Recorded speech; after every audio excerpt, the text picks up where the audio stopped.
I just got a super cool project from Vintage King. They restore vintage audio, and they asked me to reproduce some of these Neve VU meter covers. They're the little covers that go over the needles that go back and forth so that the sound engineers can monitor what it is they're recording. These haven't been made since the 70s. This one's a little beat up, it's going to need a little bit of cleanup work, but we're going to make a silicone mold, and we are going to make clear polyurethane duplicate resin parts. This video is sponsored by Simple Resin. Simple Resin is merging the world of industrial strength casting resin with the talented community of creative makers by formulating easy to use, high quality casting resins.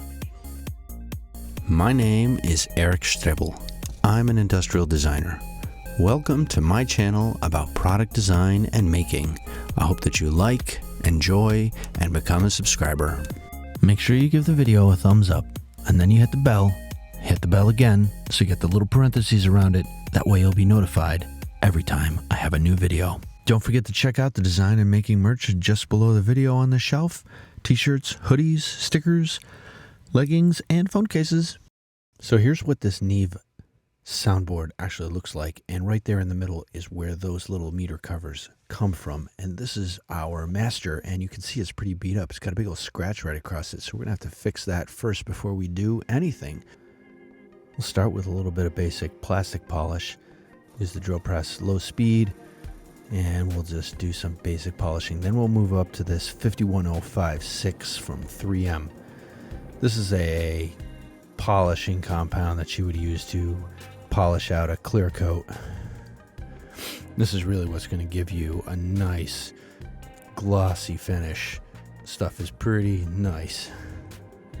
Highly recommended. Love it. Alright, this is how we're going to make the two-part silicone mold. This is a little sketch that I did, basically showing how the two pieces are going to be coming together around the part. Ultimately, the resin is going to come in through the little reservoir down this runner and underneath the bottom. It's going to come in through the gate here. We're going to have a little overlap gate, and I'll show you that a little bit later. It's going to fill up the main cavity right in here with some resin, and then it will flow out the top, if there are any air bubbles, which there shouldn't be very many, into a little reservoir.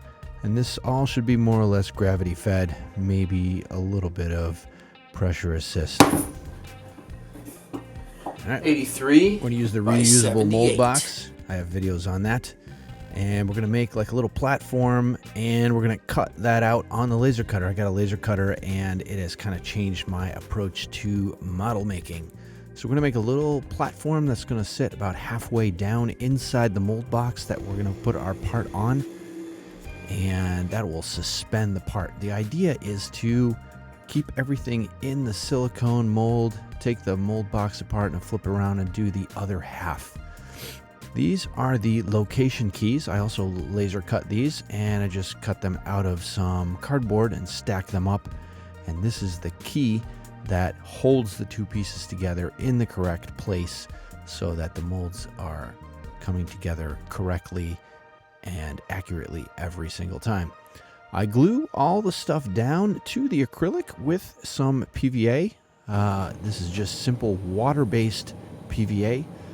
It's just enough to hold it in place while we do the casting.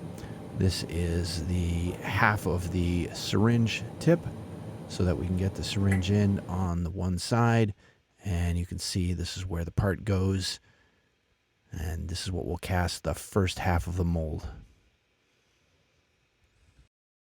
Because I have a laser cutter, I can do something fancy, and in this case I'm going to put a tag right in the mold. It's going to label the mold for me, tell me the name of the mold and the volume, so if I ever need to make any more parts, I have that stuff in the mold ready to go. We're going to use a platinum-based P44 silicone here to do our casting. It's ideal for such a situation, and it's also clear so you can see what's going on when you watch the video, so it's not hidden. So we mix that up really good. You want to make sure that you don't have any mixing issues. Stir that up real well, and then it's going to go into the vacuum tank to be degassed and get all the air out of it. This is my first time using this platinum-based P44 silicone from Silicone Inc. It's pretty thick stuff, thicker than the standard 1040 stuff that I normally use. It has quite the expansion as well, and it takes a fair amount of time to degas, so it doesn't fit into the cup there. I have to let the air out. It takes about 40 minutes to degas, or at least that's how long I degas, and I couldn't get all the bubbles out of it, but when I let the pressure out, then the air bubbles came out the top. There are no bubbles in this stuff that's being poured in here. If there are any bubbles that come in here, it's from actually pouring the silicone into the mold box to create the mold. And then what I do, if there are a few, and there were a couple little bubbles, I pop that onto the scroll saw and use the vibration from the scroll saw to basically vibrate out any bubbles. Once the silicone has set, so we have half of a mold here basically, I'm coming and I'm removing what's the keys. Basically, those were laser cut. They are throwaway, so we're just pulling them out of the mold, getting that out of the way. And now we're going to add in our channel. So this is the runner, and the gate at the bottom, it actually touches the part. And then these are the little vents for the very top of the part where the resin will vent out the top. Again, we're going to use some PVA glue here to glue everything down. Just enough, the PVA works great for this, just enough to hold the part in place while we mold it. And we're going to use a release agent. That is Vaseline mixed with naphtha, and we give that 2 coats before we pour the silicone on top of it so that the 2 pieces don't stick together. So the next day, here we have a clear, transparent, almost transparent mold, and we're going to take it apart, demold this, take our master out so we can start casting parts.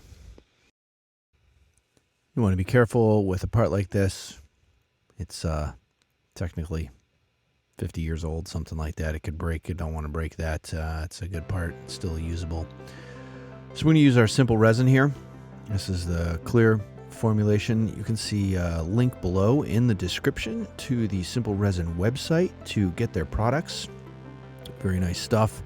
The optical clarity is fantastic. I'm using the thicker hardener here, as I felt that gave me a little bit better product. The thicker part was a little bit tougher to get into the mold, but it was the formulation that I like the best for this part.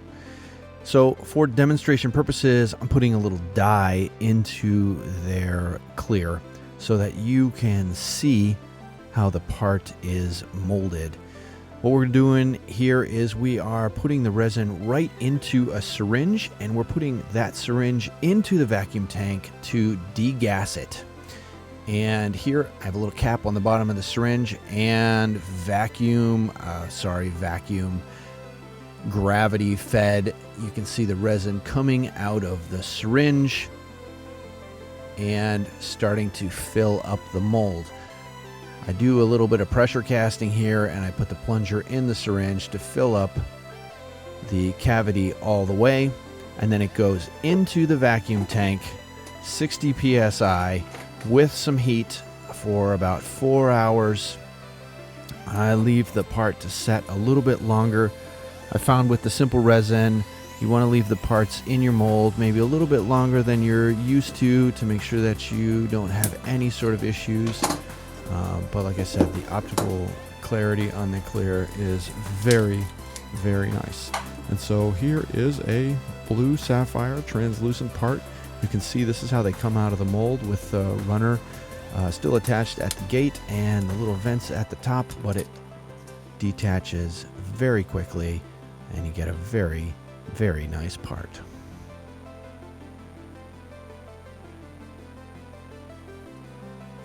Now, this was my first time using this platinum-based silicone, and you can see a little bit of hazing on this part. Now, this is not from the resin. This is from the silicone itself.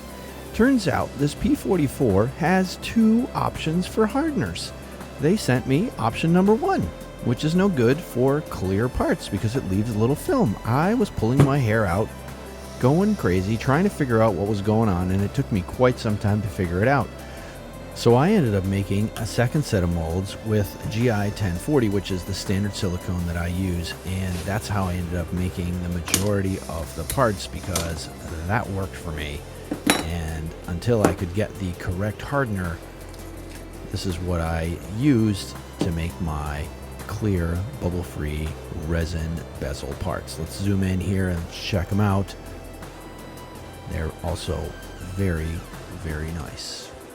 All right, so let's pull this out of the silicone mold. Let's just talk a little bit about the part. It's all going to come out in one piece. So the runner that feeds the gate, that feeds the part initially at the very bottom, that is called an overlap gate. So basically the gate overlaps the part and allows it to break off. And then we have these same overlap vents at the very top, and you can see those things actually stick down a little bit. But it makes it super easy to break it off from the part. There's a tiny, tiny little bit of debris there. You could call it debris, I guess, and you can easily trim that off with a knife on the vent side. The gate side has almost no issues. So I needed to make 10 of these Neve bezels. Here are my 10 parts laid out, all finished, ready to go and be delivered. These are cast like this. There is no cleanup. There is no nothing on these parts other than maybe a tiny little bit of trimming from the vents and the gate. This is the original part here. And then these are the 10 duplicate parts. So optically, they are very nice. There's no bubbles in these. They look fantastic. They are very nice little parts. I also made a nice laser cut box with a little foam insert to deliver the parts to my customer. And I'm going to pull one out here so you can see how they fit into the case. This laser cutter is nice. You can cut out some pretty nice stuff. I'm going to put my logo or the website on the bottom, so anybody finds this box in the future, they know where it came from. That's how you cast clear, bubble-free resin parts. Don't forget to subscribe to the channel. You can do that by clicking on the icon in the bottom right of the video or below the video. Give it a thumbs up and follow the channel there as well. Hey, and don't forget to follow me on social media. I'm on Facebook sometimes, Twitter usually, and now Instagram. Rock on. Click here to check out some of the other design and making videos that I have that you might enjoy.